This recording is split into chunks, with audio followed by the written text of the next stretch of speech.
بسم اللہ الرحمن الرحیم۔ خطاب با جوانان اسلام، اسلام کے نوجوانوں سے، مسلم نوجوانوں سے خطاب۔ علامہ صاحب کی نظم جو 8ویں نظم ہے، سرمایہ اردو 11ویں جماعت کی نظم۔ ایک نظر یہ بنیادی طور پہ سمجھیں تو 3 حصوں پہ مشتمل ہے۔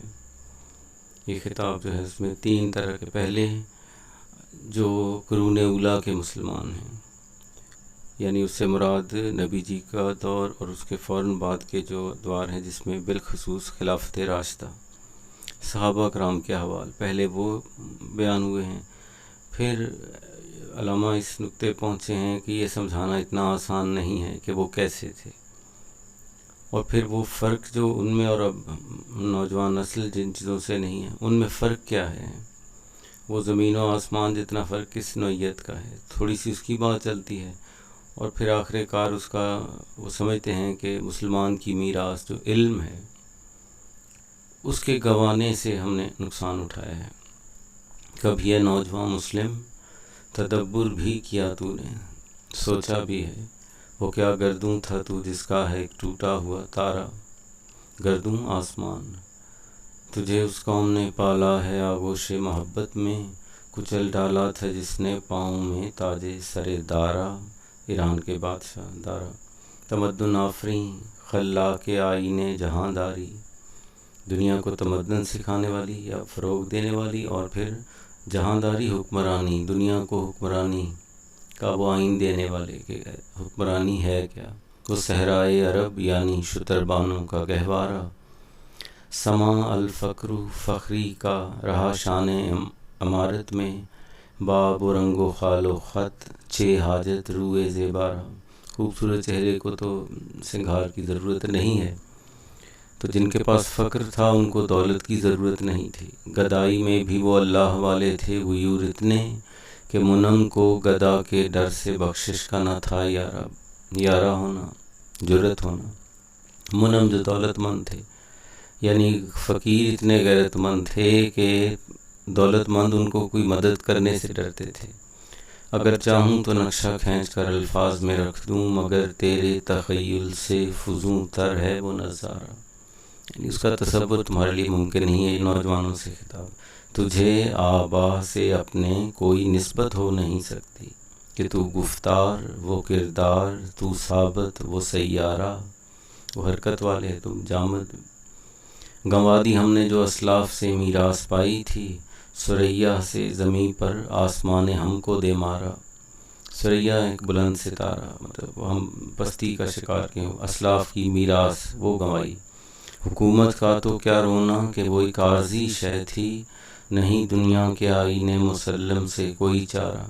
حکومت جانا یہ جواب نہیں ہے کہ وہ میراث کیا تھی جو گنوائی ہے، حکومت گنوائی تو ہے، لیکن حکومت تو آنی جانی ہے، یہ نہیں ٹل سکتی، یہ مسلم قانون ہے، قانون فطر، مگر وہ علم کے موتی۔ کتابیں اپنے آبا کی جو دیکھیں ان کو یورپ میں، تو دل ہوتا ہے سی پارہ، 30 ٹکڑے ہو جاتا ہے۔ علمی وراثت جو ہم نے گنوائی، غنی روز سیاہ پیر کنا را تماشا کن، کہ نور دیداش روشن کنت چشم زلیخا را، وہ معنی نیچے لکھے ہوئے ہیں۔